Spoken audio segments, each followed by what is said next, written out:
অনেকে একটা কথা বলে, আল বি ভেরি ফ্র্যাঙ্ক কিছু ব্যাপারে আপনাদের সাথে।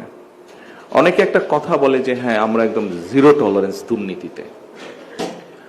আমার কাছে কথাটা অবান্তর মনে হয়। বাংলাদেশের প্রেক্ষাপট, আপনারা এই দেশে বড় হয়েছেন, আপনারা জানেন আমরা যতই বলি জিরো টলারেন্স, এটা একটা অবাস্তব ব্যাপার। Do you believe this? আপনারা কেউ বিশ্বাস করেন যে জিরো টলারেন্স?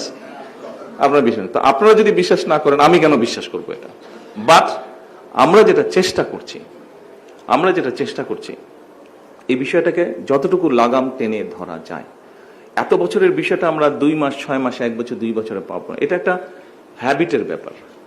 আজকে সকালবেলায় আসার সময় আমি ওই যে মহাখালীতে এসে লেফটে একটা ফ্লাইওভারে উঠতে হয়, কি জানি নাম ছিল ফ্লাইওভারটা, না না মহাখালী এক্সপ্রেসওয়ে।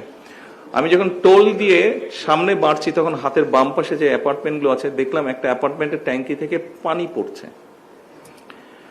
পড়ছে, মানে মেশিনটা বন্ধ করেনি, পানিটা পড়ছে, কারো খেয়ালও নেই। 4তলা না 5তলা বিল্ডিং থেকে পানিটা পড়ছে। অ্যাকচুয়ালি আমার দৃষ্টিতে আমি যেটা মনে করি এটাও এক ধরনের ইগনোরেন্স বলেন, এক ধরনের দুর্নীতি বলেন।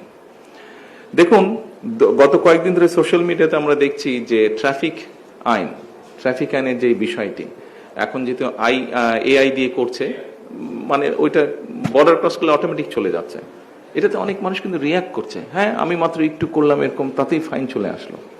সো বিষয়টা হচ্ছে আপনি যেরকম যদি কক্সবাজারে যান, কক্সবাজারে গেলে আমাদের বিরাট বনাঞ্চল আছে, পাহাড়ে যে বনাঞ্চল আছে এখানে গাছ কাটা নিষেধ, কিন্তু আপনারা ওখানকার যারা আদায়বাসী যারা তাদের সাথে যদি কথা বলেন, টেকনাফে যদি যান, তারা খুব রিয়াক্ট করবে, কারণ সে তার বাবাকে দেখে এসছে গাছ কেটে বিক্রি করতে, তার দাদাকে দেখে এসছে, মানে এটা যে একটা অনৈতিক কাজ এটা তার মাথার মধ্যেই নেই।